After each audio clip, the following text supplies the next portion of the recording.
The fluorescent lights in the Meridian Communications office buzz like dying insects, casting a sickly yellow glow over rows of identical cubicles.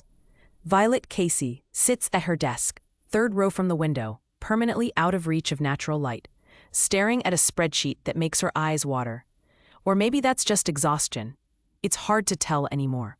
Her phone vibrates, dancing across the coffee-stained surface. Owen's name flashes on the screen. She answers on the second ring, tucking the device between her shoulder and ear, while her fingers continue their mechanical dance across the keyboard. "Hey, I'm at work. Can I call you?" "They're kicking me out." Her brother's voice cracks, raw and young despite being 23. "Vi, they're kicking me out of the program." Her hands freeze. "What?" "Tuition. The payment didn't go through. I thought I had everything set up, the loan, the payment plan, but something went wrong, and now they're saying if I don't pay the full balance by Monday, I'm done. Expelled. 3 years of med school just gone." The spreadsheet blurs. Violet closes her eyes, presses her fingers against her eyelids until she sees stars. "How much?" 47,000. The number lands like a fist to her stomach. $47,000. She has $340 in her checking account. Her credit cards are maxed. She's still drowning in their father's medical debt. 6 years after his death, still drowning. "Owen, I can't." "I know." He sounds like he's crying. "I know you can't. I didn't know who else to call. Mom's in Arizona with Richard, and they already refinanced their house to help with the first year, and I can't ask them again, and I don't know what to do."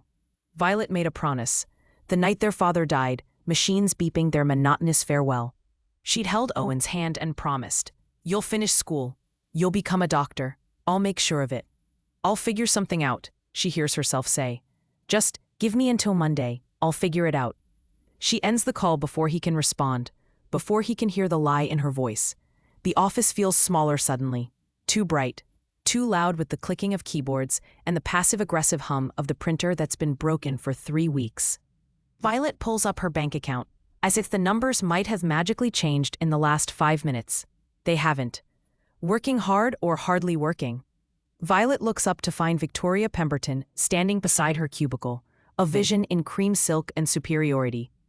Victoria is the VP of Client Relations, which means she spends her days attending expensive lunches and making everyone around her feel inadequate.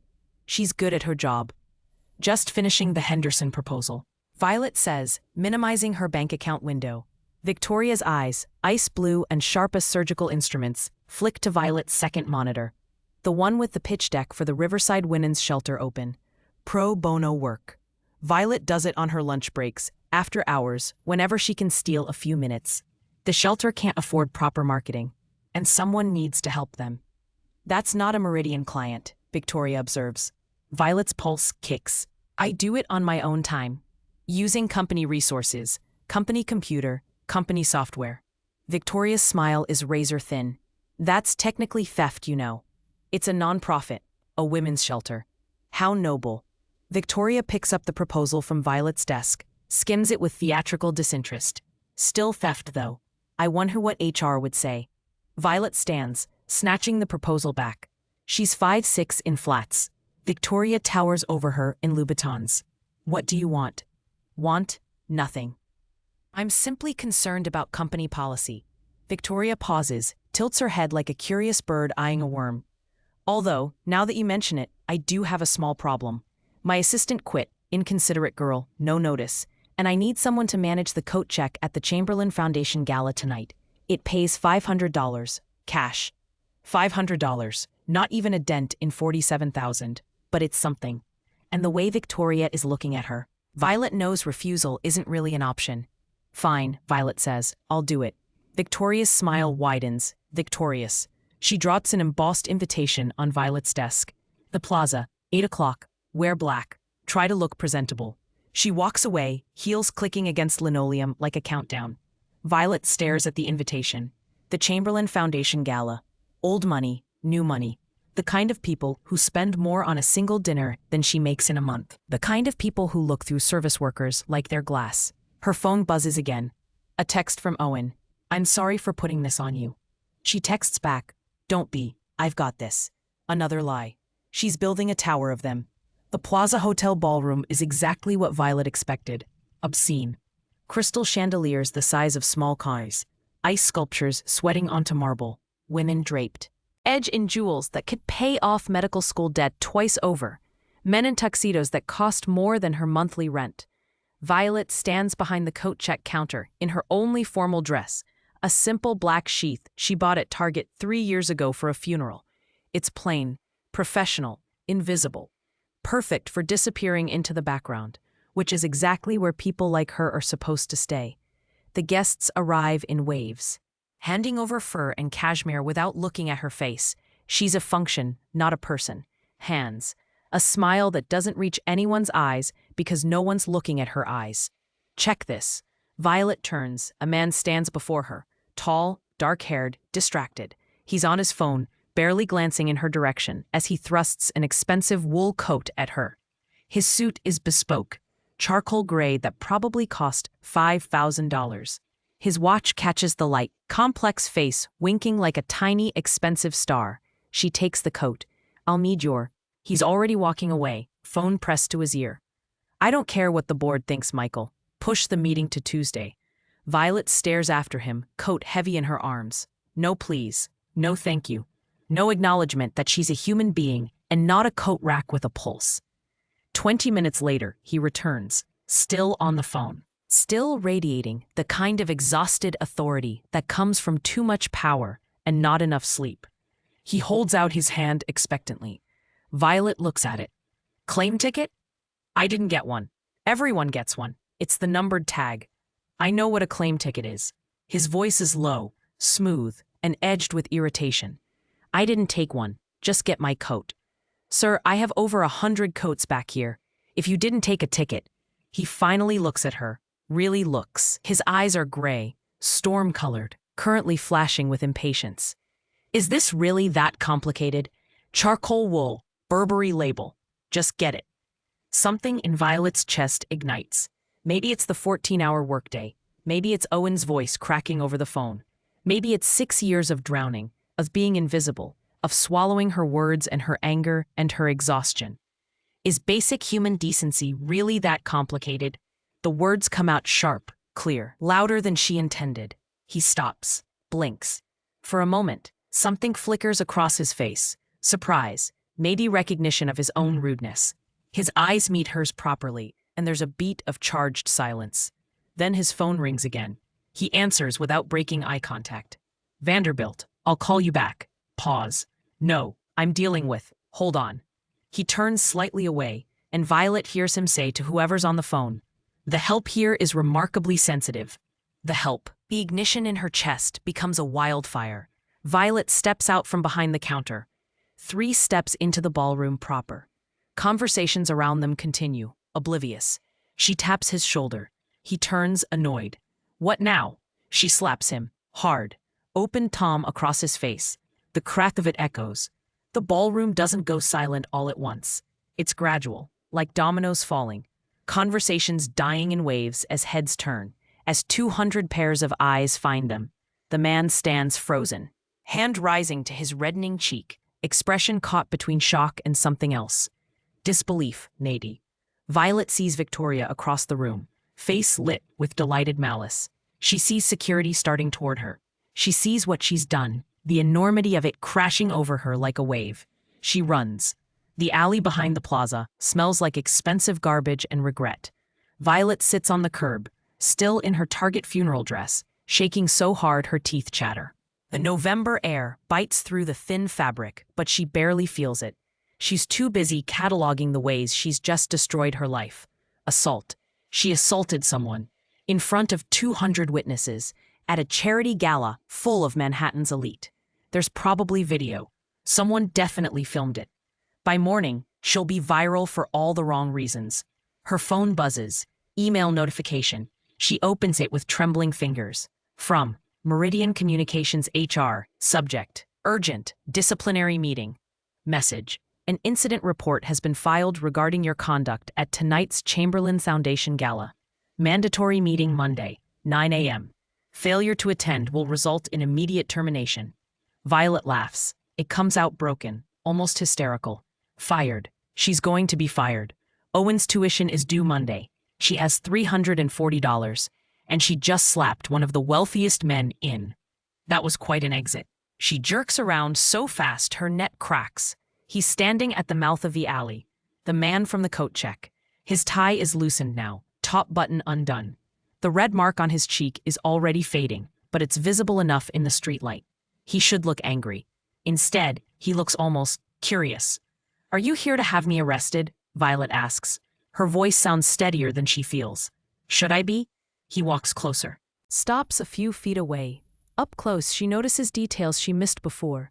The slight shadows under his eyes, the way his hair is trying to escape its professional styling, the expensive watch that probably costs more than her yearly salary. "Probably. I hit you." "You did." He touches his cheek, winces slightly. "You have a decent right hook for someone who weighs, what, 120 pounds? 130, and I'm left-handed. That was my non-dominant hand." The corner of his mouth twitches. Is he almost smiling? "I'll consider myself fortunate then." Violet stands, brushing invisible dirt from her dress. Her legs feel unsteady. "Look, I'm sorry. I was out of line. You were rude, but that doesn't justify physical violence. I don't know what I'll do. Actually, I can't afford a lawyer. I can't afford anything, but I'm sorry." "Why did you do it?" He asks the question like he genuinely wants to know. "Because you called me the help.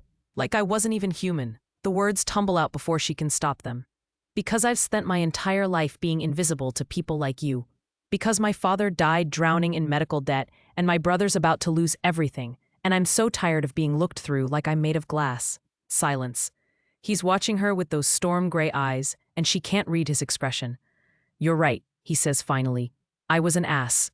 I am an ass, apparently. Long day, bad week. No excuse." He pauses. "I'm sorry." Violet blinks. "You're apologizing?" Don't sound so shocked. Even assholes occasionally realize they're assholes. He pulls out his phone, types something quickly. "You work at Meridian Communications. I saw your badge earlier." Her stomach drops. "How do you?" "And you'll be fired Monday morning." Victoria Pemberton filed the incident report. She's thorough, I'll give her that. "You know Victoria?" "Unfortunately." He slides his phone back into his pocket. "I have a proposition for you. I'm not sleeping with you for money." That almost smile returns.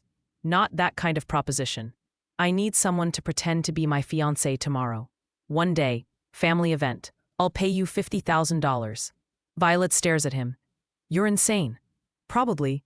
Is that a no?" "That's a you're a stranger who I assaulted and who's now offering me money to pretend to be engaged." That's suspicious on about 15 different levels. He runs a hand through his hair, destroying what's left of its professional styling. For the first time, he looks genuinely tired, vulnerable, almost. "My father had a health scare last month, heart failure. He's been pressuring me to settle down for years, and now he's running out of time to see it happen. Tomorrow is his 65th birthday. The whole family will be there, plus half the board of directors. If I show up with a fiancé, it gives him peace. If I show up alone, it's another lecture about legacy and heirs and disappointment. Hire an actress. I need someone real. Someone who isn't impressed by money or status. Someone who'll tell me when I'm being an ass." He meets her eyes. "You slapped me in front of 200 people. You're fearless. I'm desperate. There's a difference." "Is there?" He tilts his head. $50,000. One day. You play the role of loving fiancé at a birthday party. Tomorrow night, you walk away with enough money to, what did you say, help your brother? Violet's breath catches. Owen. $47,000 due Monday. $50,000 would cover it with $3,000 left over. $3,000 between her and complete financial collapse. "Why me?" she asks. "Really?" "Because when you looked at me tonight, you didn't see a CEO or a Hartford or a net worth. You saw an ass who needed to be put in his place." His expression softens slightly. "That's rarer than you'd think." "Wait." Violet's brain catches up. "Hartford? Oh God, Hartford Industries? I was hoping we'd get through the evening before you made that connection. Hartford Industries owns Meridian. You're Julian Hartford. The Julian Hartford." Horror washes over her. "I slapped the CEO of a multi-billion-dollar conglomerate. And lived to tell the tale. Impressive." "Really?" Julian checks his watch. "I need an answer. Tomorrow is, today technically. Party starts at 2. I'll have a car pick you up at noon. I haven't said yes, but you're going to. It's not arrogance in his voice, just certainty. Because your brother needs $47,000 by Monday, and I'm offering you 50. Because you're already fired, so you have nothing left to lose. And because, despite the assault, I think you're someone who keeps her word. Violet looks at him, really looks. She sees the exhaustion, yes, but also something else, loneliness. The kind that comes from being surrounded by people who only see your money, your name, your use. She thinks of Owen's voice breaking over the phone. I don't know what to do. One day, she says, just tomorrow. Just tomorrow, he agrees. And you'll really pay $50,000? I'll have it wired to your account by Monday morning. You have my word. He extends his hand. Do we have a deal? Violet looks at his hand. This is insane, unprofessional, quite possibly the worst decision she's ever made. But Owen needs her, and she's already destroyed her life tonight. Might as well get paid for it. She shakes his hand.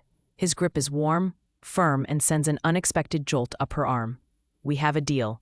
Good. He doesn't let go immediately. I should probably know your name. Violet. Violet Casey. Julian Hartford. Though you've already figured that out. He releases her hand, steps back.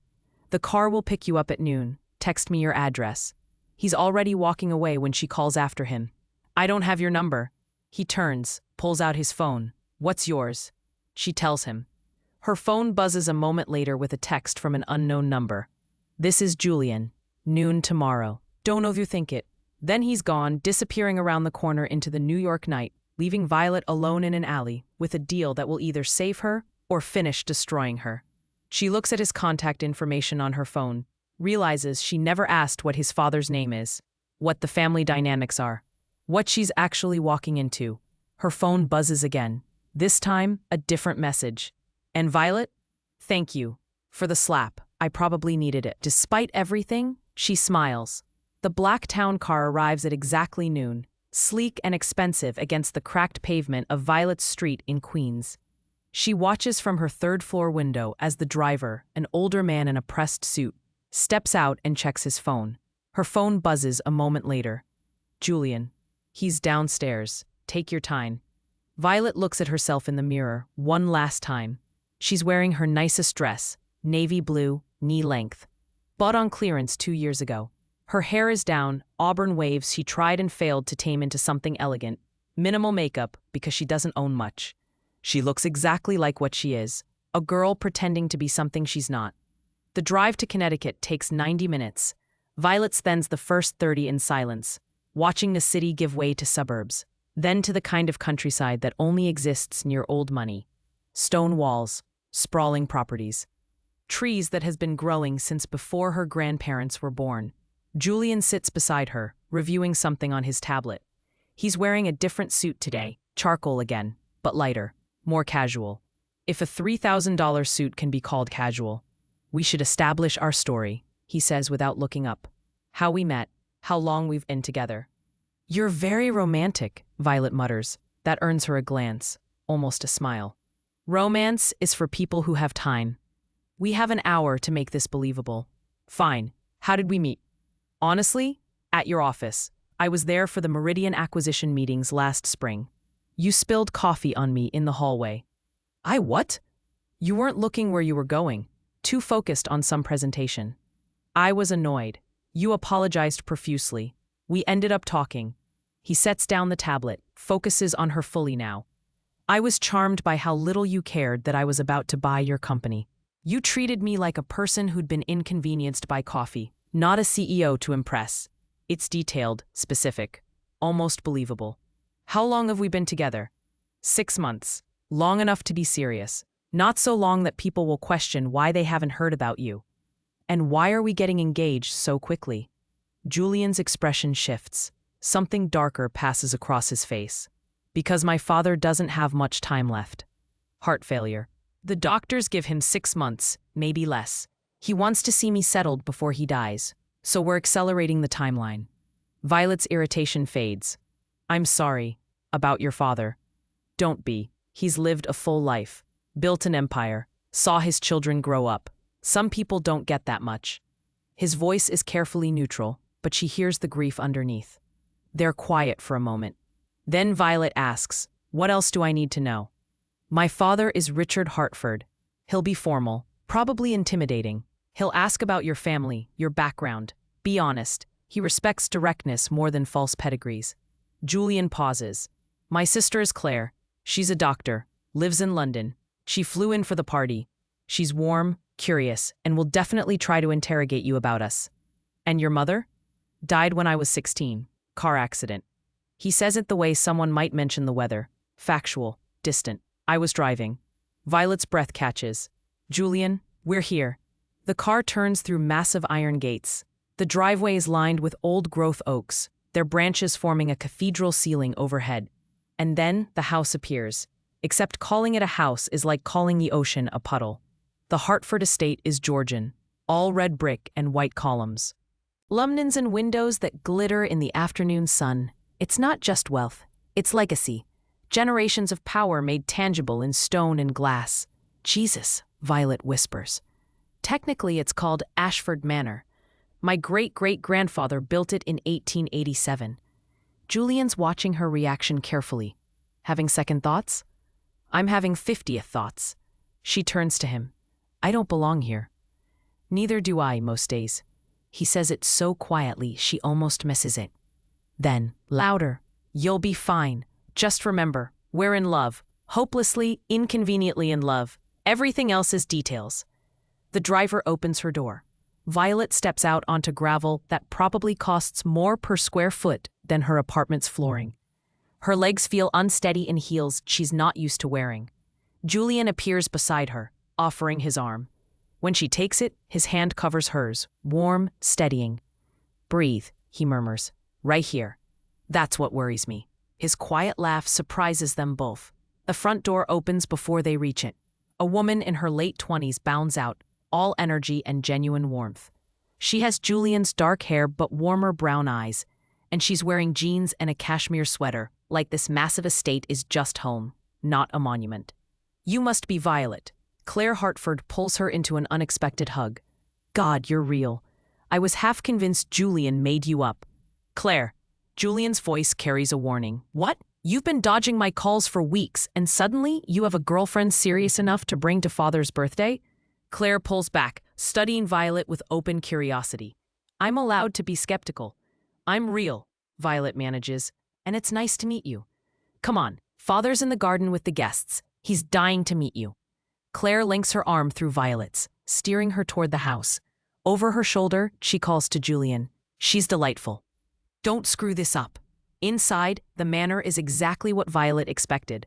Old masters on the walls, Persian rugs older than the country, furniture that belongs in museums.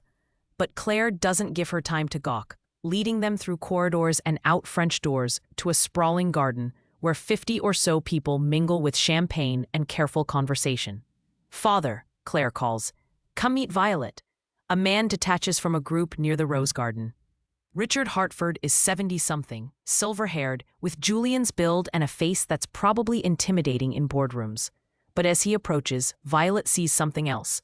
Genuine warmth when he looks at his son. Relief, maybe, that Julian isn't alone. So this is the woman who's captured my son's attention. Richard's handshake is firm but not crushing. His eyes, pale blue, sharp as glass, assess her with the same intensity Julian's do. "Julian doesn't bring people home, ever. You must be special, or particularly persistent," Violet says before she can stop herself. Richard laughs, actually laughs. "I like her already." "What do you do, Violet?" "I work in marketing, Meridian Communications." She decides on honesty. "My father was a paramedic. He passed 6 years ago. My mother remarried and moved to Arizona. I have a younger brother who's in medical school." She watches Richard's expression, waiting for judgment. Instead, he nods. "Public service. Respectable profession. And your brother? Which program?" "Columbia." "Good school. Expensive." Richard's gaze sharpens. "Medical debt is a burden." "It is," Violet agrees carefully. She feels Julian tense beside her. "Well," Richard claps Julian on the shoulder. "Don't let this one go. She's got more spine than those vapid socialites you usually—" He stops himself, but they all know what he was going to say. The party continues. Violet meets board members whose names she immediately forgets, family friends who assess her with varying degrees of skepticism, and exactly one person who looks at her with undisguised hostility. Victoria Pemberton. She's across the garden, wearing white, always white, and watching Violet with cold calculation. When their eyes meet, Victoria raises her champagne glass in a mocking toast. "Don't let her get to you," Julian murmurs against Violet's ear. "She's here as a family friend. Nothing more. Does she know about our arrangement? No one knows, and no one will." Dinner is served in a dining room that seats 40. Violet ends up between Claire and a board member's wife, who spends 20 minutes explaining why the proper way to summer is in the Hamptons, not the Cape. Across the table, Julian catches her eye. Mouths, "You okay?" She nods, even though she's drowning in silverware options and conversation about yacht clubs. After dessert, something French and complicated, Richard Sands. The room quiets immediately. "Thank you all for coming to celebrate with me today." His voice carries easily, decades of boardroom authority. 65 years. Not bad for someone who started with nothing but his father's name and a lot of determination. Polite laughter. "I've built a company I'm proud of, raised 2 children who've exceeded every expectation. But I'll admit, I've worried. About legacy, yes, but more about whether my son would find what I had with his mother. Partnership, companionship, love." Violet's chest tightens. This isn't just a performance anymore. This is a father's genuine hope for his dying wish. But today, meeting Violet, I see something I haven't seen in Julian's eyes in years. Happiness. Richard raises his glass. To Julian and Violet. "May you build something as strong as what my wife and I shared." Everyone drinks. Julian's hand finds Violet's under the table, squeezes hard. She squeezes back, a silent promise that she'll see this through. After the guests leave, they're alone in a sitting room. Violet, Julian, Claire, and Richard. "I like her," Richard says to Julian, as if Violet isn't right there. "She's not what I expected." "What did you expect?" Violet asks. "Someone more polished. More interested in the money than the man." Richard's gaze softens. "I'm glad I was wrong." Claire stretches. "I'm exhausted. Jet lag. Violet, it was wonderful meeting you. We'll do proper sister bonding next time, yes?" After she leaves, Richard stands. "I should rest as well. Violet, I hope we'll see more of you." "You will, father," Julian says. There's an edge to his voice Violet can't quite place. Alone, the sitting room feels bigger, colder. "You were perfect," Julian says finally. "I lied to your father, to your sister, to everyone. You played a role. That was the agreement." "Was it?" Violet turns to him. "Because that didn't feel like playing. That felt like breaking an old man's heart in slow motion." Julian's expression shudders. "I'll have the money wired tomorrow. Our arrangement is complete." But even as he says it, Violet's phone buzzes. A text from an unknown number.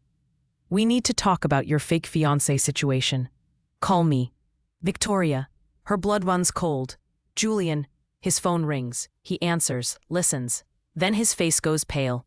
"I'll be right there." "What's wrong?" "My father collapsed. They're taking him to the hospital. He's already moving toward the door. I have to go." "I'm coming with you." He turns, surprised. "You don't have to." "Yes, I do." She doesn't examine why, doesn't question it, just follows him into the night, toward whatever comes next. 3 days pass in a strange suspended reality. Richard Hartford survives the collapse. Stress-induced cardiac event, the doctors call it. But the prognosis is clear. His heart is failing faster than anyone anticipated. Surgery is scheduled. Recovery will be long. The timeline everyone was avoiding discussing has suddenly become very, very real. Violet sits in her studio apartment on Tuesday evening, staring at her phone. She's received 17 texts from Julian since Sunday night, updates about his father.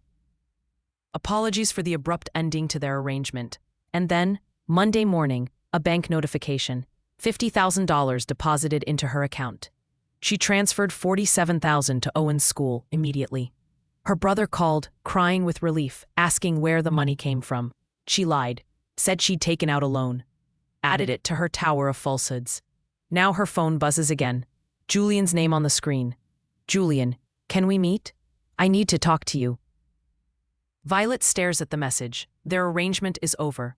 The money is paid. She should delete his number, move on, forget any of this happened. She texts back. When? His response is immediate. Now? I'm downstairs. Her heart kicks. She goes to the window, looks down at the street. The same black town car from Saturday is parked outside, Julian visible in the back seat through the tinted window. 5 minutes later, she's sliding into the car beside him. He looks different, exhausted. Rumpled in a way she didn't think was possible for someone like him. His shirt is wrinkled, tie missing entirely. He hasn't shaved. There are shadows under his eyes that makeup couldn't hide. You look terrible, she says. You look beautiful. He says it absently, like he's not quite aware he's speaking. Then he seems to catch himself. Sorry, I'm not trying to. Julian. She touches his arm. What's going on? He takes a breath. My father's surgery is Friday. The recovery will be months, assuming it's successful. The doctors are optimistic, but with heart failure, there are no guarantees. He turns to face her properly. The press somehow got wind of our engagement. Victoria, probably, or one of the guests from the party. There's already speculation online. Violet's stomach drops. What kind of speculation? He pulls out his phone, shows her. A society blog. CEO Julian Hartford engaged to mystery woman. The photo is from Sunday, them walking into the garden together, his hand on the small of her back. She's smiling at something he said. They look real. Devastatingly real. My father saw it, Julian continues. Called me this morning. He's thrilled. Started talking about engagement parties, meeting your family properly. Early, timeline for the wedding. His voice cracks slightly. He sounded happy, genuinely happy, for the first time since my mother died. He sounded like he had something to live for besides the company. Julian. I know this wasn't the deal. I know you fulfilled your end. The money is yours, no strings attached. He runs his hand through his hair, destroying what's left of its styling. But I need to ask you something impossible. Violet already knows what he's going to say. She can feel it coming like a storm on the horizon. My father is dying. He has months, maybe a year if the surgery goes well. And he's asking about you, about us, about our future together. Julian's gray eyes meet hers, raw and desperate. I can't take it back now. I can't tell him it was fake. The stress, the disappointment, it could kill him. So what are you asking? Extend the arrangement. Just until... He can't finish the sentence. Until he doesn't need the lie anymore. The car feels too small suddenly. Violet looks out the window at her neighborhood. Laundromat on the corner, bodega with the crooked awning. The life she's built from nothing. Simple. Real. Hers. How long are we talking? There's a major charity gala next week. The kind of event where we'd be expected to appear together.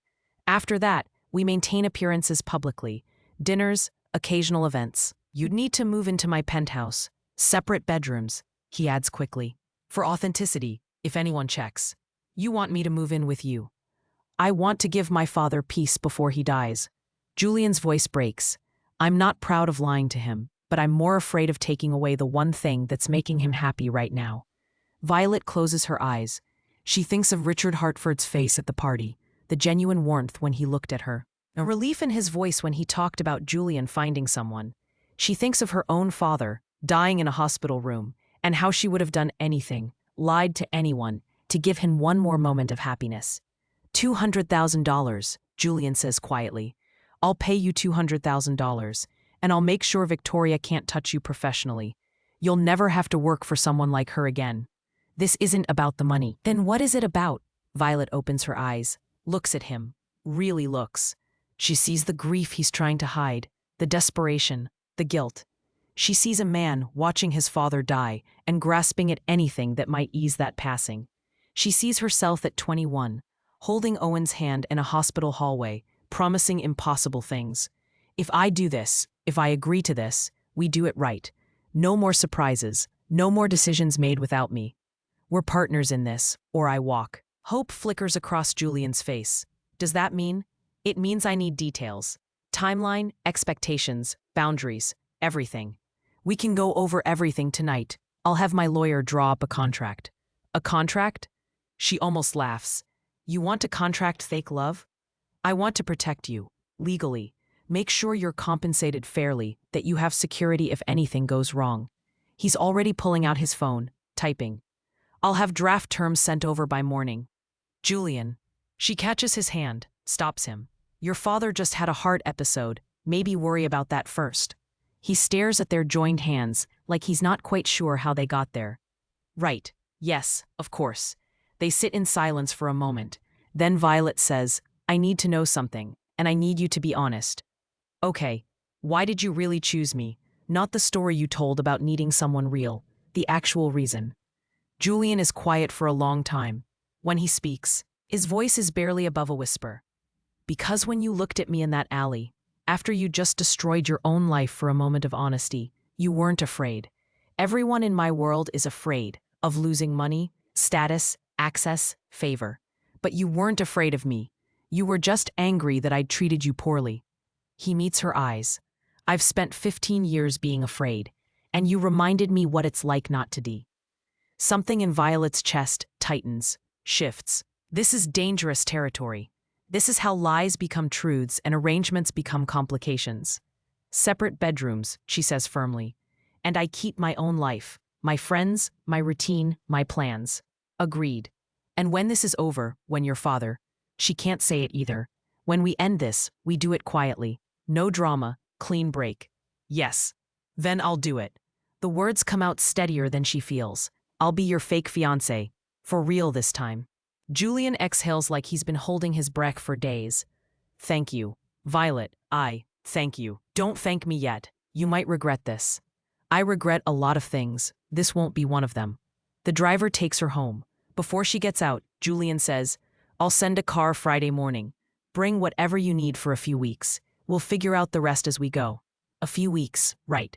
Violet opens. Says the door. Pauses. Julian, your father, I hope the surgery goes well. So do I. She's halfway out when he speaks again. That text you got Sunday, from Victoria, what did it say? Violet's blood chills. She'd almost forgotten. She knows about our arrangement, or suspects at least. Julian's expression hardens. Leave Victoria to me. What are you going to do? Whatever I have to. It's not quite a threat, not quite a promise, something darker. She won't be a problem. Violet wants to ask what that means. Doesn't. Instead, she climbs out of the car and watches it drive away, Julian's silhouette disappearing into the New York night. Inside her apartment, she sits on her second-hand couch and opens her banking app. $203,000. More money than she's ever had. More money than her father made in 5 years. Blood money, her conscience whispers. Payment for lying to a dying man. But when she closes her eyes, she sees Richard Hartford's face, the happiness there, the relief, and she thinks maybe some lies are worth telling. Her phone buzzes. Owen. Hey, wanna grab dinner this week? My treat. I want to celebrate not being expelled. She texts back. Can't this week. Work thing. Rain check? Another lie. She's getting good at them. Owen. No worries. Love you, Vi. Thank you for everything. Violet sets down her phone, pulls her knees to her chest, and doesn't let herself cry.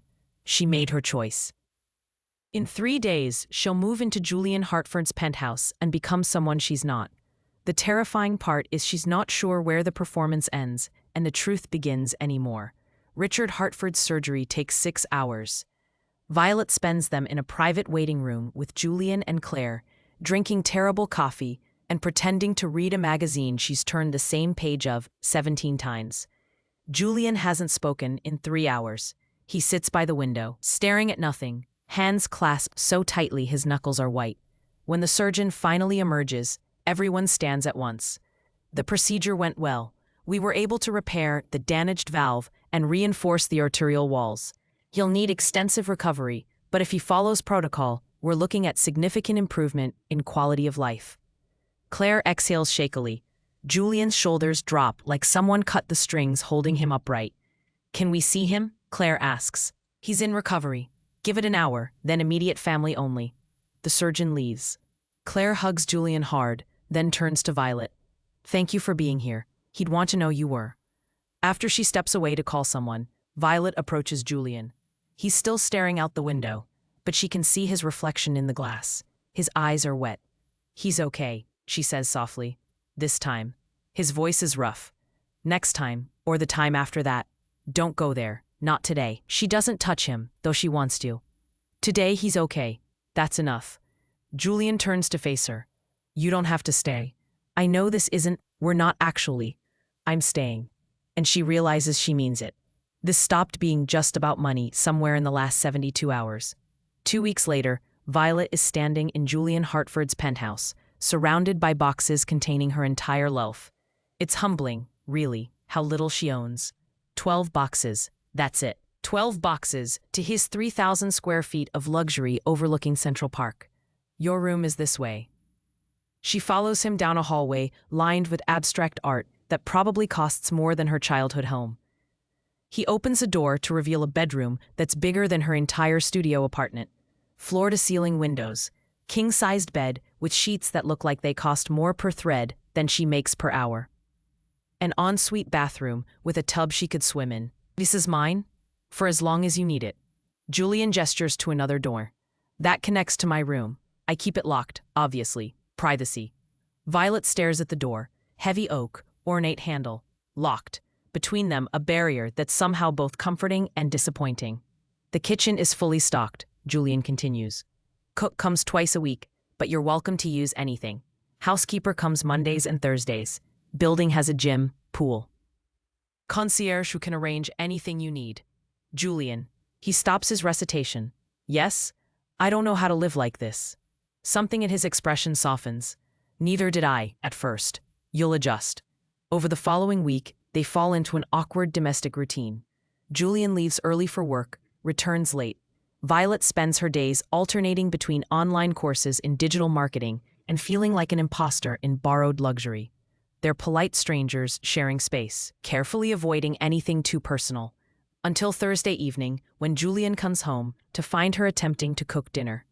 You don't have to do that, he says, loosening his tie. We can order in, or I can. I like cooking. Or trying to anyway.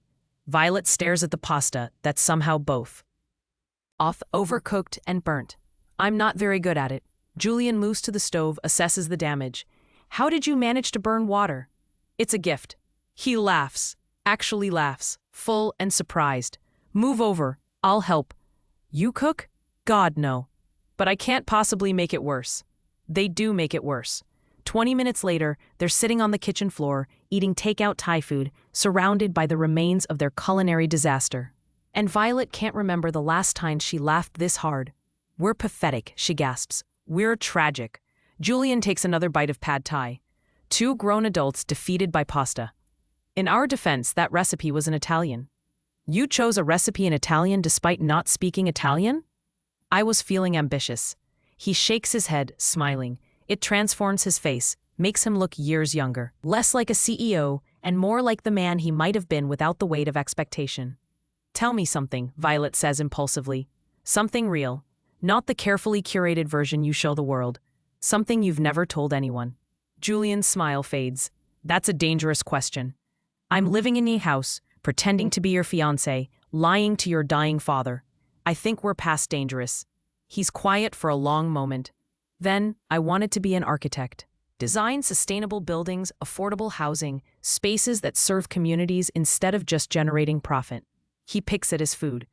I was accepted to a design program at MIT, deferred for a year to finish my business degree first. Then my father had his stroke the month before I was supposed to start. Someone had to take over Hartford Industries. Claire was only 21, still in medical school. So I did. Do you regret it? I regret that I don't regret it. He looks at her finally. The company, the work, I'm good at it. Better than my father, in some ways. But sometimes I see a building and think about what I would have done differently. What I could have created. He pauses. What about you? What did you want before life got in the way? Violet thinks about college, about the scholarships she turned down because her father got sick. I wanted to run my own agency, not corporate marketing, something focused on nonprofits, social causes, organizations trying to do actual good in the world, give voice to people who can't afford Madison Avenue. Why don't you? Because dreams are expensive and bills don't pay themselves.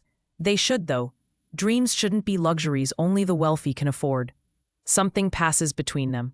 understanding, maybe, or recognition. Two people shaped by obligation, by the gap between who they are and who they had to become. The engagement party approaches like a storm front. Julian's PR team descends on the penthouse. Stylists, media trainers, someone whose entire job is teaching Violet which fork to use. She feels like Eliza Doolittle, except no one's singing. Tell us how he proposed, the PR specialist says during one particularly excruciating session. Violet freezes. They haven't discussed this. She looks at Julian, panicked. He leans forward smoothly. It was private, between us. That's all anyone needs to know. After the teen leaves, Violet collapses on the couch. I wasn't ready for that question. We should have a story. Julian sits beside her, careful to maintain distance, in case it comes up again. What would you want, if this were real? The question surprises them both. Julian considers it. Something quiet, personal, not a production for an audience. Where? A bookstore, maybe, between the stacks on a rainy afternoon. Somewhere that felt like us. Not like what people expect. Violet's heart does something complicated in her chest. That's actually perfect. What would you want? She closes her eyes, lets herself imagine. The same, I think. No spectacle, just two people who know each other, really know each other, promising something real. When she opens her eyes, Julian is watching her with an intensity that makes her breath catch. Violet. His phone rings. The moment shatters. It's the hospital. Richard is being discharged tomorrow. Wants them to visit before he goes home. The next afternoon, they sit in Richard's hospital room. He looks smaller in the bed, frailer, but his eyes are sharp as ever. So, he says after the pleasantries, when's the engagement party? Next weekend, Julian answers. Small gathering, nothing excessive. Good, I want to be there. Doctors say I'll be up for it. Richard looks at Violet. Your family will be there. Violet's stomach drops. My mother is in Arizona. It's short notice. Fly her out. I'll arrange it. And your brother. I want to meet the people who raised such a remarkable young woman. After they leave, Violet turns to Julian in the elevator. I can't bring my family into this. Owen will know something's wrong. My mother will. We'll figure it out. But even Julian sounds uncertain. That night, Violet lies in bed, staring at the door connecting her room to his. She can hear him moving around, the faint sound of his voice on a phone call. She wonders if he's sleeping, if he's worried, if he lies awake thinking about the elaborate web they're weaving. Her phone buzzes. A text from Julian, from the other side of the door. Julian, are you awake? Violet, yes. Julian, this is getting complicated. Violet, yes. A long pause. Then, Julian, I'm sorry I pulled you into this. Violet stares at the message, thumb hovering over the keyboard. She could agree, could remind him this is temporary, transactional, a means to an end. Instead, she types, I'm not. She hits send before she can reconsider. Minutes pass. No response. Violet is about to set down her phone when she hears it, the quiet click of a lock turning. The door between their rooms opens. Julian stands in the doorway, backlit by his bedroom lamp, wearing pajama pants and a t-shirt. He looks young, vulnerable. Nothing like the CEO who commands boardrooms. Did you mean that? He asks quietly. Violet sits up. I don't know, maybe. Ask me again when this is over. And if I don't want it to be over? The question hangs between them, dangerous and electric. Julian, I know what this is, what we agreed to. He runs his hand through his hair. But somewhere between the lies and the performance, he stops himself. Good night, Violet. The door closes. The lock clicks. Violet lies back down, heart pounding, staring at that door and wondering what he was about to say. Wondering what she would have answered if he'd finished the sentence. The engagement party is held at the Whitmore, the same hotel where Violet served coat check 3 weeks ago. She walks through the entrance on Julian's arm, wearing a dress that costs more than her first car. Emerald green silk that makes her hair look like fire, and her eyes luminous. Julian chose it. Or rather, he told the stylist, that one, when Violet stepped out of the dressing room, and his voice went rough in a way that made her forget how to breathe. The ballroom glitters with old money and new power. 300 guests, all watching as they enter. Violet's hand tightens on Julian's arm. Breathe, he murmurs against her ear. You're the most beautiful woman here, and I'm the luckiest man alive. That's all they need to see. You're a good liar. I'm not lying. Before she can process that, they're surrounded. Congratulations, well wishes, thinly veiled assessment from women in diamonds and men in power. Julian never leaves her side, his hand a constant presence on her back, her waist, her hand. Possessive, protective. Richard holds court near the windows, looking stronger than he did in the hospital, but still fragile. He beams when he sees them, pulls Violet into a careful hug. You look radiant, my dear. Julian, you've done well. Claire appears, stunning in navy blue.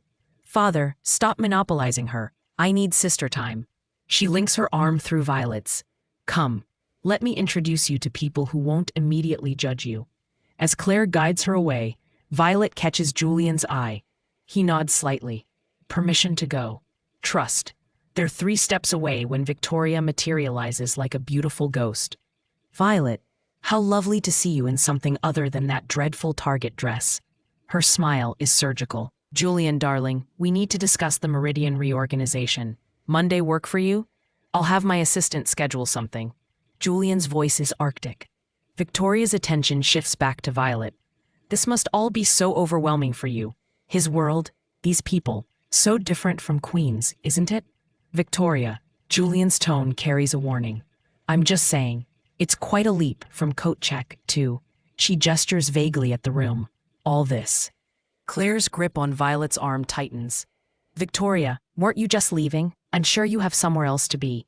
Actually, I'm staying for dinner. Richard specifically requested I sit with the family. Victoria's smile sharpens. After all, I've known this family for decades. I practically grew up in Julian's house. She drifts away, leaving poison in her wake. Don't let her get to you, Claire says quietly. She's been trying to trap Julian into marriage since college. This is just jealousy.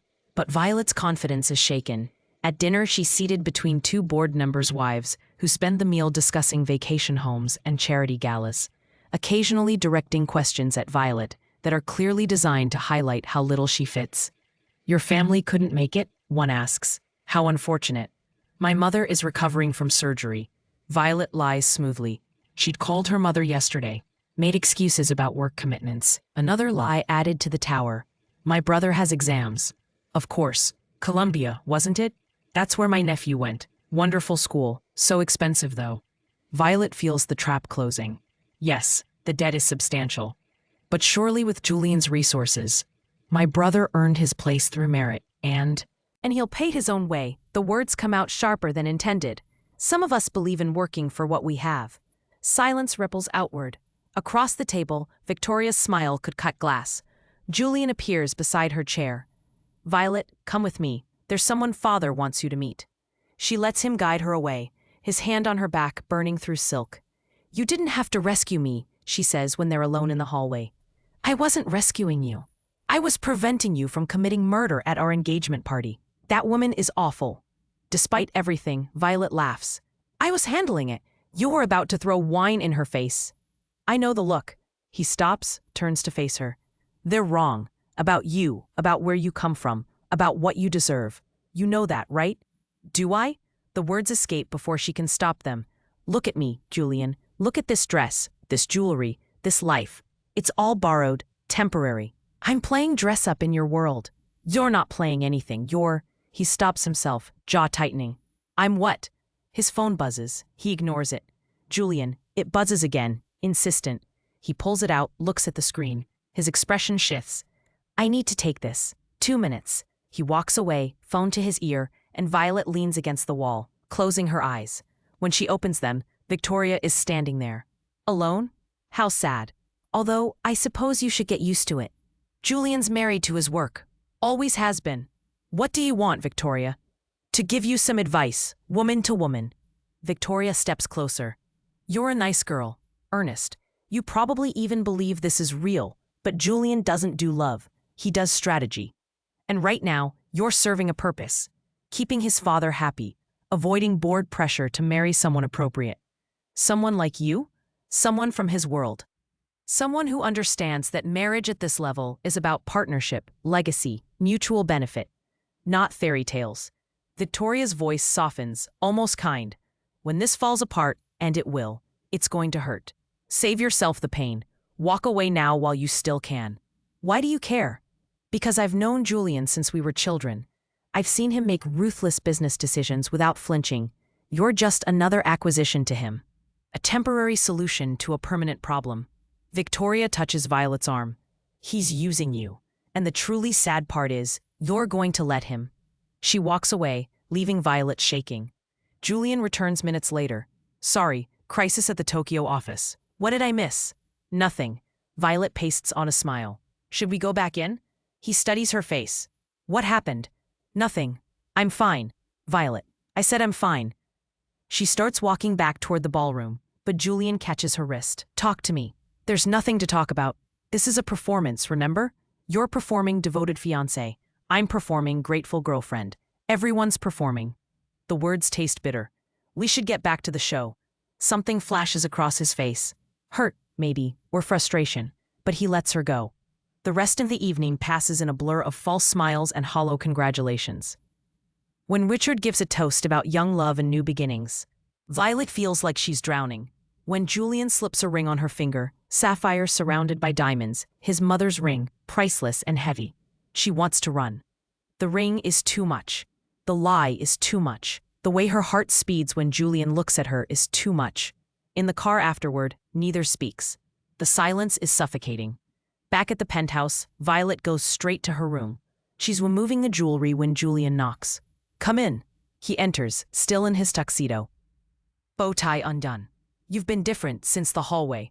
What did Victoria say to you? The truth. Julian's expression hardens. Which was? That I'm temporary, that you're using me, that I'm deluding myself if I think any of this means something. Violet sets down the earrings, meets his eyes in the mirror. She's right, isn't she? That's exactly what this is. No, it's not. Isn't it? You needed a solution to a problem. I needed money. That's the foundation of this entire thing. That's how it started. He moves closer. That's not what it is anymore. Then what is it? She turns to face him. Tell me, Julian, what are we doing? He opens his mouth, closes it. The silence stretches. That's what I thought. Violet turns back to the mirror, begins removing the ring, his mother's ring, the physical symbol of their elaborate lie. Don't. Julian's hand covers hers, stopping her. Please, don't take it off. It's not mine. None of this is mine. Violet, I think we need some distance, some perspective. This is getting too. Her voice breaks. Too real. His hand falls away. If that's what you want, it's what we need. He stands there for another moment, something like devastation passing across his face. Then he nods once, sharply, and leaves. The door closes between them. Violet looks down at the ring still on her finger. She should take it off, should pack her things, take the money, disappear before this gets any more complicated. Instead, she climbs into bed, ring still in place, and doesn't let herself cry.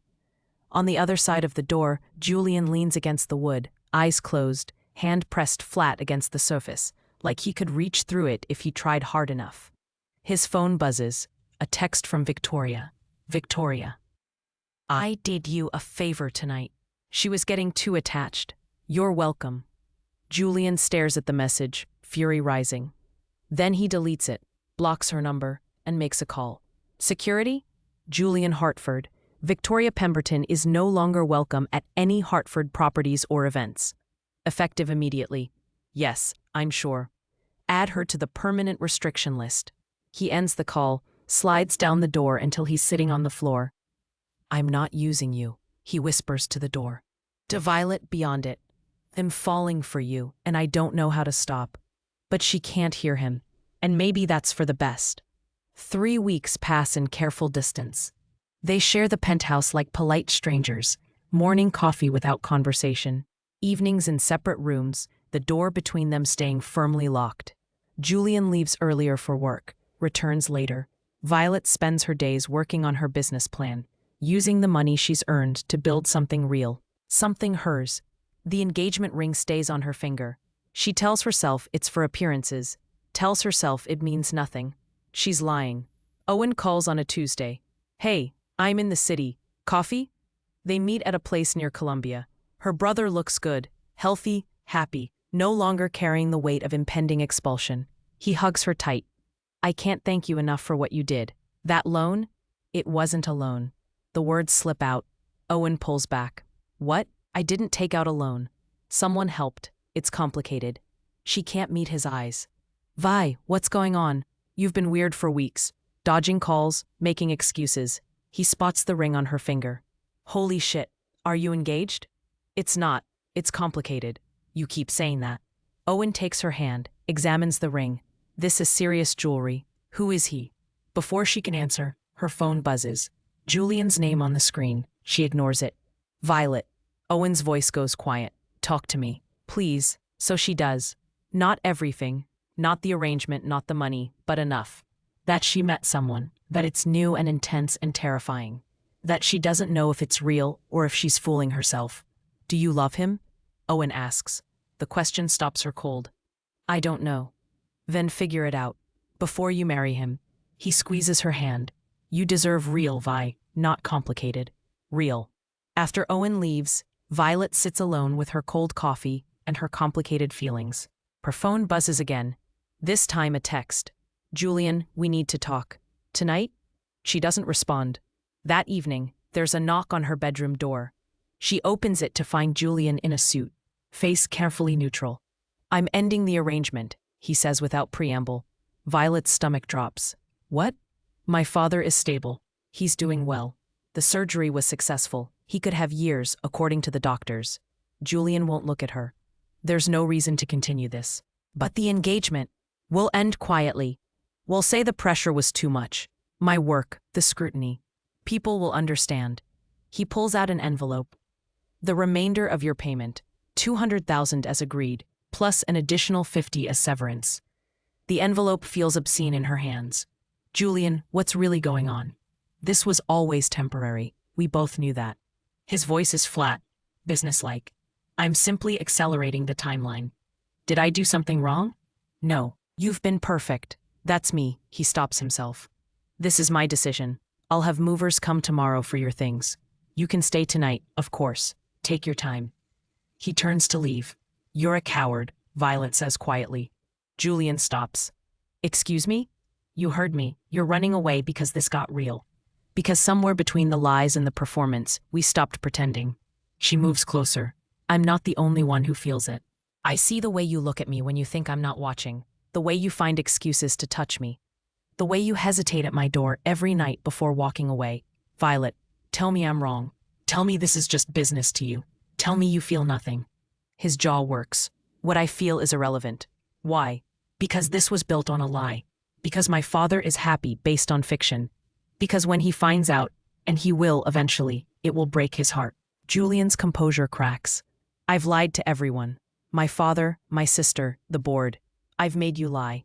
And every day it gets harder to remember where the performance ends. And what?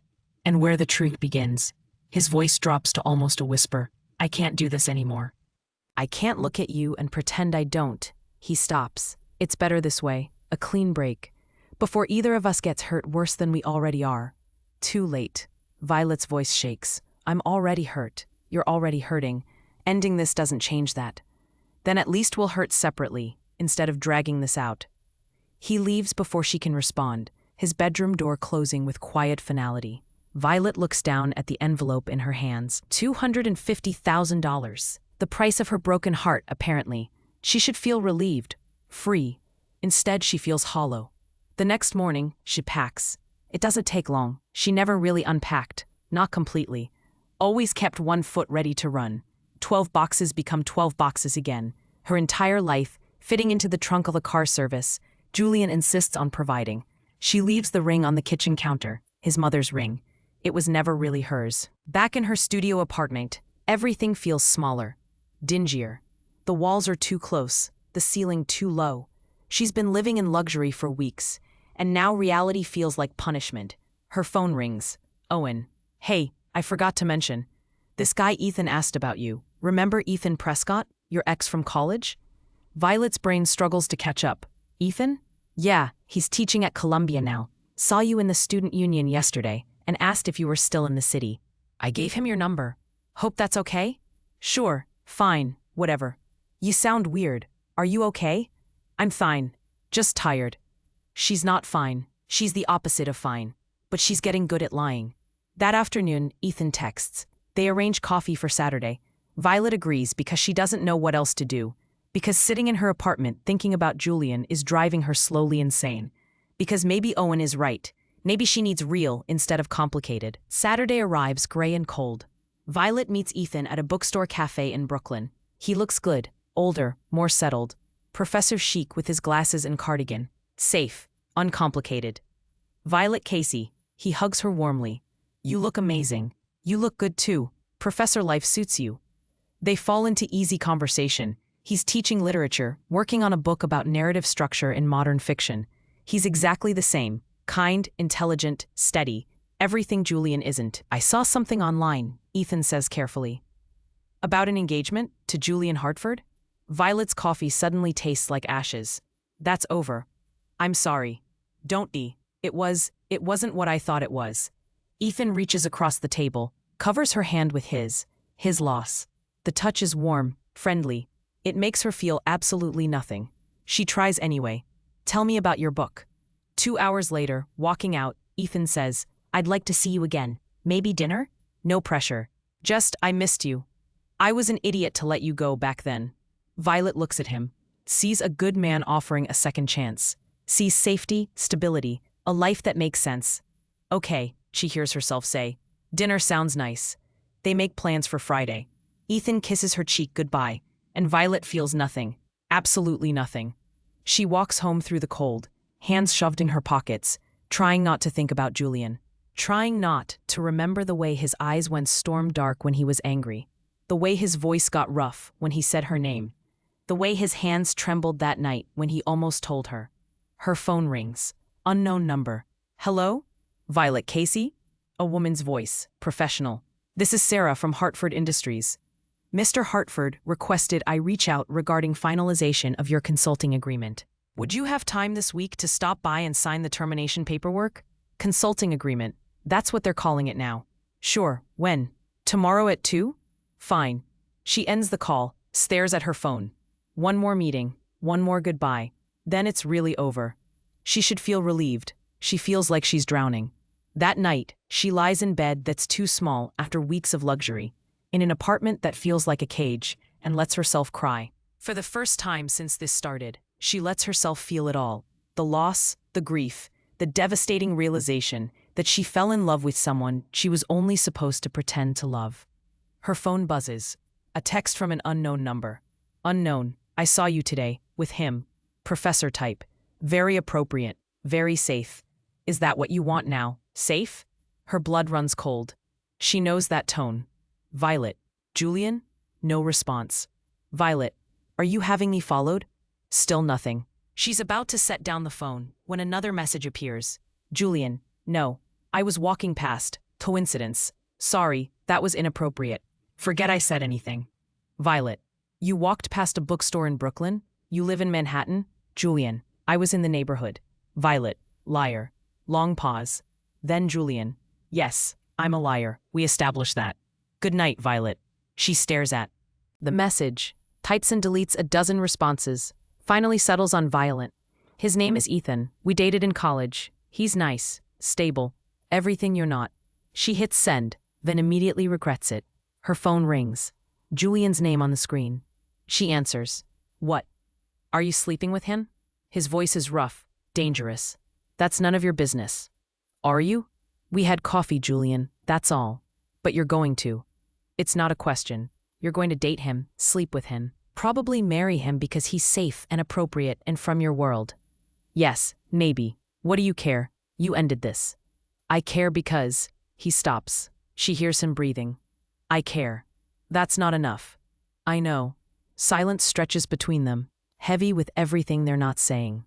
I have to go, Violet whispers. Wait. She ends the call, turns off her phone, and buries her face in her pillow. Across the city, Julian sits in his car outside her building, phone in his hand, trying to remember how to breathe. He's making a mistake, he knows it, letting her go, pushing her away, watching her move on with someone else. It's all wrong. But he doesn't know how to fix it without destroying everything else in the process. So he sits in the dark and does nothing. which is somehow worse than any action he could take. Friday evening arrives too quickly. Violet stands in her apartment, wearing a dress she bought specifically for this date. Trying to feel something other than dread, Ethan is picking her up in 20 minutes. Nice restaurant, he said, nothing too fancy, just the two of them. Her phone buzzes. She expects Ethan confirming the time. Instead, it's Claire. Claire, don't go on that date. Violet stares at the message. Violet, how do you even know about that? Claire, Julian told me, while drinking, a lot. He's a mess, Violet. Violet, he ended things. His choice. Claire, he's an idiot. We've established this. But he's an idiot who's in love with you. The words make her chest tight. Violet, he has a funny way of showing it. Claire, come to the estate, tonight, please. Father wants to talk to you. Violet, I can't. I have plans. Claire, with the professor? Really? You're going to settle for safe when you could have everything? Violet, everything? Julian gave me money and told me to leave. Claire, because he's terrified. Because he's never felt like this and doesn't know what to do with it. Because he's my brilliant, successful, emotionally constipated brother who runs billion-dollar companies but can't admit he's in love. A knock at the door. Ethan. Violet, I have to go. She opens the door. Ethan stands there in a sport coat, holding flowers. He's exactly what she should want. Kind eyes, steady smile, uncomplicated. You look beautiful, he says. Thank you. These are lovely. She puts the flowers in water, grabs her jacket. They're halfway down the stairs when her phone rings. Richard Hartford's name on the screen. I'm sorry, she tells Ethan. I need to take this. She steps away. Mr. Hartford? Violet, thank God. Richard's voice sounds strange, emotional. I need to see you. Tonight. It's important. Is something wrong? Are you okay? I'm fine, but there's something I need to tell you. Something that can't wait. Violet looks at Ethan, waiting patiently. I have plans. Please. This is about Julian. About your engagement. He pauses. About the truth. Her blood runs cold. What truth? Not over the phone. Come to the estate. Claire will send a car. Mr. Hartford? Please, Violet. I'm asking you to trust me. She closes her eyes. Okay, I'll be there. She ends the call, approaches Ethan. I'm so sorry. There's a family emergency. I have to cancel. Disappointment crosses his face, but he nods. Is everything okay? I don't know yet. She touches his arm. Rain check? Of course. Call me when things settle. He leaves. Violet stands on the sidewalk, heart hammering. Richard knows. Somehow he knows. And whatever he has to say, it's important enough to summon her on a Friday night. The car arrives 30 minutes later. The drive to Connecticut feels eternal. At the estate, Claire meets her at the door. He's in the library, with Julian. Julian's here? He didn't know you were coming. This should be interesting. Claire squeezes her hand. Whatever happens. I'm glad you came. The library is exactly what Violet expected. Floor-to-ceiling books, leather furniture, a fire crackling in a stone fireplace. Richard sits in a wing-back chair, looking smaller than usual, but with steel in his eyes. Julian stands by the window, tension radiating from every line of his body. When he sees Violet, he goes completely still. Violet, thank you for coming. Richard gestures to a chair. Sit, please. She sits. Julian remains by the window. Not looking at her. I'm going to tell you a story, Richard begins, about a young man who fell in love with someone completely inappropriate. A woman from the wrong background, wrong family, wrong everything according to his parents' standards. Violet's breath catches. His parents threatened to disown him if he pursued her, said she was after his money, his name, said it would never work. So he walked away, married someone appropriate instead, had children, built an empire, lived what looked like a perfect life. Richard's eyes grow distant, but he never stopped loving her, that first woman, the inappropriate one. And when his appropriate wife died, he tracked down his first love, found out she'd never married, never moved on. They had coffee, just coffee, and he realized he'd wasted 40 years with the wrong person because he'd been too afraid to fight for the right one. Silence fills the library. That young man was me. Richard looks at Violet. And I have spent the last 20 years wishing I'd been braver when it mattered. Father, Julian's voice is rough. Let me finish. Richard turns to his son. Yesterday, Victoria Pemberton came to see me, told me about your arrangement with Violet, the contract, the money. how it started as a business transaction. Violet's stomach drops. Julian's face has gone white. She thought she was protecting me from a scandal, thought she was doing me a favor. Richard's expression hardens. What she actually did was confirm something I already suspected. What? Julian asks. That my son is making the same mistake I did, pushing away someone real because he's afraid. Richard stands, crosses to Julian. You think I couldn't tell? From the moment you brought her to my birthday party, I saw it. The way you looked at her, the way she looked at you. Whatever arrangement you started with, it stopped being pretend weeks ago. It doesn't matter, Julian says quietly. The foundation is a lie. Everything after that is built on. On what? Two people finding each other in an unconventional way? That's not a lie. That's life. Richard's voice gentles. Son, I don't care how it started. I care about what it became. And what I see is a man in love too afraid to admit it. Julian finally looks at Violet. The expression on his face breaks her heart. I hurt you. I paid you to pretend to love me, then ended it when it became real. That's not something you forgive. Maybe not. Violet stands, voice shaking. But you don't get to decide what I forgive. That's my choice. Violet. Do you love me? The question comes out fierce. Not the performance. Note the arrangement. The real me. The girl from Queens who slapped you, who burns pasta, who doesn't fit in your world. Do you love her? Julian's throat works. Yes. God, yes. From the moment you followed me into that ballroom and slapped me for being an ass.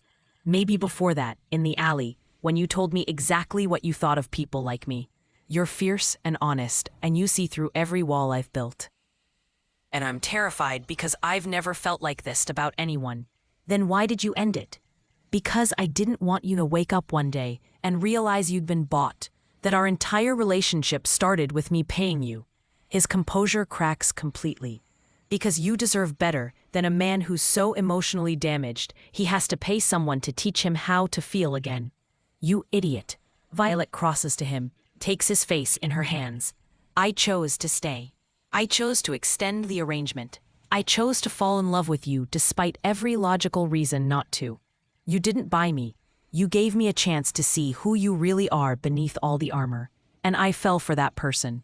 Violet, I love you. The words come out clear, certain.